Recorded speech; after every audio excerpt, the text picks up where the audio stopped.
আমরা তো সুজি, বুট অথবা গাজর দিয়ে নানা ধরনের হালুয়া তৈরি করে থাকি। আজকে আমি তোমাদের সাথে একটু ডিফারেন্টভাবে ডিম দিয়ে ডিমের হালুয়া বানানোর রেসিপিটি শেয়ার করতে যাচ্ছি। আসসালামু আলাইকুম এভরিওয়ান, আশা করি সবাই অনেক বেশি ভালো আছো। ডিমের হালুয়া রেসিপিটি করার জন্য আমাদের প্রথমেই লেগেছিল 3টি মুরগির ডিম। প্রথমেই আমি ডিমগুলো বেশ ভালো মতো গুলিয়ে নিচ্ছিলাম।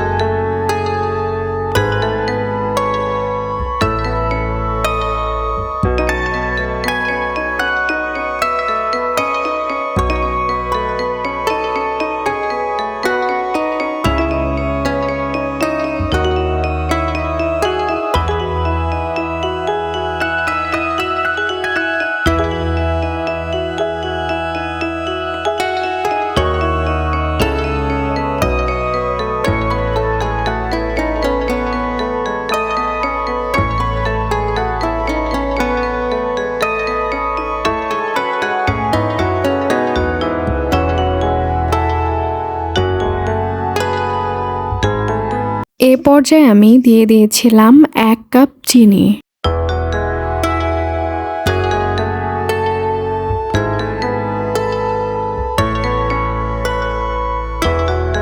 চিনির পরে এখানে আমি অ্যাড করেছিলাম কিছুটা দুধ। ডিমের যে একটা বাজে গন্ধ থাকে, সেই গন্ধটা যেন না থাকে সেজন্য আমি অ্যাড করেছিলাম লেবুর রস। আর হালুয়ার কালারটা পারফেক্ট হওয়ার জন্য এখানে অল্প একটু ফুড কালারও আমি অ্যাড করে নিয়েছিলাম। স্বাদটাকে ব্যালেন্স করার জন্য কিছুটা লবণও আমি অ্যাড করেছিলাম।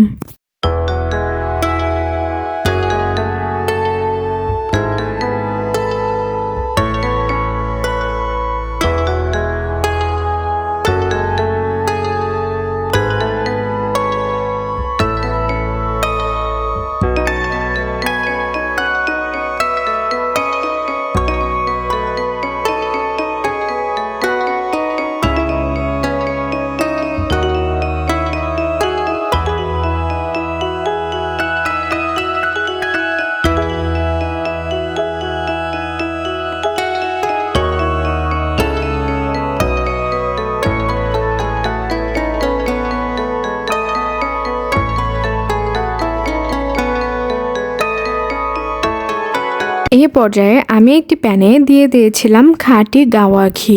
এরপর সেখানে এলাচি আর দারুচিনি দিয়ে ডিম আর দুধের যে মিশ্রণটি ছিল সেটি ঢেলে দিয়েছিলাম। এরপর মিশ্রণটি ভালো মতো নাড়াচাড়া করতে করতে আমি হালুয়াটি সম্পূর্ণরূপে বানিয়ে ফেলি। হালুয়াটি যখন পুরোপুরি হয়ে এসেছিল তখনই আমি চুলা থেকে নামিয়ে খেজুর আর ক্যাশিউ নাট দিয়ে এটি পরিবেশন করে নিয়েছিলাম। তো আমার আজকের রেসিপিটি তোমাদের কেমন লাগলো আমাকে কমেন্টে অবশ্যই জানাবে। আর পরবর্তী রেসিপিগুলো পাওয়ার জন্য আমার চ্যানেলটি অবশ্যই সাবস্ক্রাইব করে রাখবে। তোমাদের সাথে আমার দেখা হবে পরে আবার অন্য কোনো ভিডিওতে, অন্য কোনো রেসিপিতে। সে পর্যন্ত তোমরা ভালো থেকো, সুস্থ থেকো আর নিজের যত্ন নিও। আল্লাহ হাফেজ।